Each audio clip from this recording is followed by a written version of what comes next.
Hey book nerds, welcome to my channel. So today I'm doing the Fairytale-a-thon tag. So the Fairytale-a-thon is a readathon that is taking place from the 11th of August to the 18th of August. And if I'm uploading correctly, it should be taking place right now. So this tag is just like a nice little thing that the hosts came up with to have kind of more content for Fairytale-a-thon, which I think is a great idea. I wish more readathons would have tags. I love doing themed content. So all these questions to do with fairy tales. I'm just going to start going through them. I will link the Twitter down below for Fairytale-a-thon if you want any more information about it, and my previous video before this should have been my TBR, so if you want to watch that, feel free to. So the first question is, what is your favourite fairy tale? Mine is a bit of a journey. So when I was very, very young, I had these cassette tapes. That's how old I am. We had cassette tapes, and I've googled them and I cannot find any evidence that they ever existed, but I know they did, and I know we've got some up in the loft somewhere. But they were essentially collections of different fairy tales just recorded on these cassette tapes. On one of these they had this story, which was the story of the roly-poly pudding. I cannot find this story anywhere. If I google it, all I get is the Beatrix Potter story. I spent ages looking for it and I can't find it, so you just have to go by my recollection of this fairy tale, which is there was a king who didn't like any puddings at all, and this was apparently a huge problem in his life because, you know, hashtag royal problems. So he promised that his daughter would be married to someone who could provide him with a pudding that he liked, and I think a bunch of people try and they all get beheaded, and then someone in the kitchens tries and he comes up with this roly-poly pudding, and the king loves it and marries his daughter off to this random cook.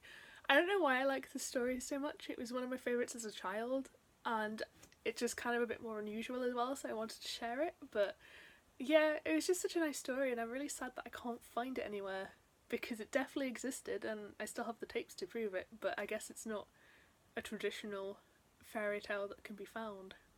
It's really weird though, because all the other stories on the tapes were like, I mean, some of them were a bit more obscure. It was like The Little Red Hen and The Brave Little Tailor, 12 Dancing Princesses, but they were all stories that I've heard elsewhere apart from this one. So I don't know, if you've ever heard of that story, do let me know. The next question is, what is a fantasy setting you would like to visit? I'm going to have to be obvious and say Hogwarts for this one. I would love to go to Hogwarts. Specifically, I would like to go to Hogsmeade, because I love cute little towns with quaint shops and I love adorable settings, and Hogsmeade just seems like the perfect place to visit. I would love to go to Hogwarts, don't get me wrong, but I don't know, visiting Hogwarts would just kind of be like looking at castles or schools. Whereas visiting Hogsmeade, you get to browse all the shops and buy the cool wizarding sweets and the tricks and all that kind of thing. I was trying to think of a different answer for this because I feel like loads of people are going to say Hogwarts, but I genuinely can't, so Hogwarts it is. The next question is, what is a mystical or mythical creature you would like as a pet?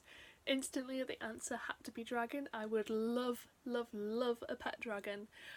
Whether it's like a tiny little one like a cat or a giant huge thing, I would just love a dragon. I adore them. They're my favourite mythical creatures without a doubt.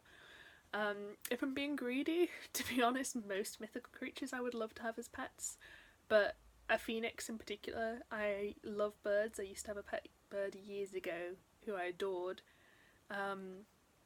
I'm an animal person. I would like a lot of pets. I'd be basically Hagrid, let's be real. Next question is, what is your favourite fairy tale ship?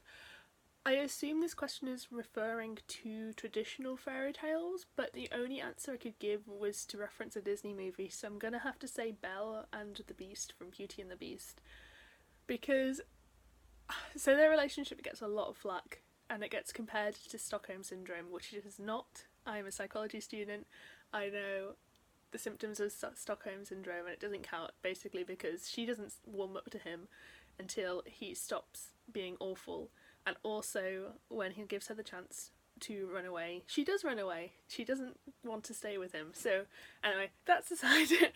Belle and the Beast I just think have this such a good connection, and particularly for Disney movies, you really get to see their relationship grow, and it grows out of mutual respect for each other and a desire for both of them to be better than how they are.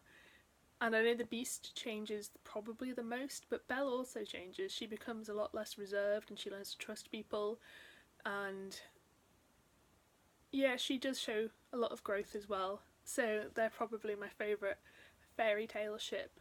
If I had to stick to traditional fairy tales, I don't really think any of them have particularly enough characterisation for me to ship them. So I can't really choose for that. The next question is, who's your favourite fairy tale villain? I really struggled with this one. I have a couple of answers, and I can't really pick between them because I don't have super strong feelings on this. But the first one I thought of was the witch from Rapunzel, and I think that's because she's quite interesting as a villain. You can kind of write her so she genuinely cares about Rapunzel. You can write her so she doesn't. Obviously I love what Tangled does with it, but I'm trying to steer away from the Disney side. So she was the first one I thought of because I think you've got quite a few interesting takes on her. On a similar vein, I also think that the Sea Witch from The Little Mermaid and the Queen of Hearts from Alice in Wonderland, I think both of those characters could be really compelling, and just knowing the kind of retellings that I'm interested in reading, those two characters feature quite heavily in them, so you get kind of 3 answers for one there. The next question is, what is your favourite reimagining / retelling? Oh no, what's that? An excuse to talk about Lost Boy by Christina Henry? I talk about this book all the time, so I'm genuinely not going to go too much on about it. This is a horror retelling of Peter Pan.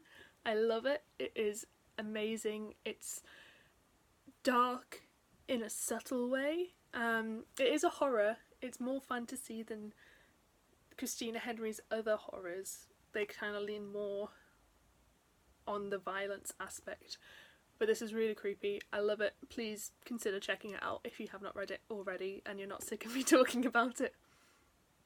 Other retellings that I would like to mention quickly: Forest of a Thousand Lanterns by Julie C. Dow.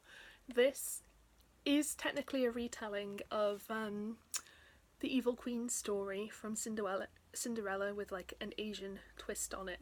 I think it's personally unique enough that if you didn't know it was a retelling, you probably wouldn't really make the connection. At least I wouldn't personally. There's not a lot lifted from the actual fairy tale, and there's a whole lot of originality in this. But this is a really great fantasy book, and I do love this one.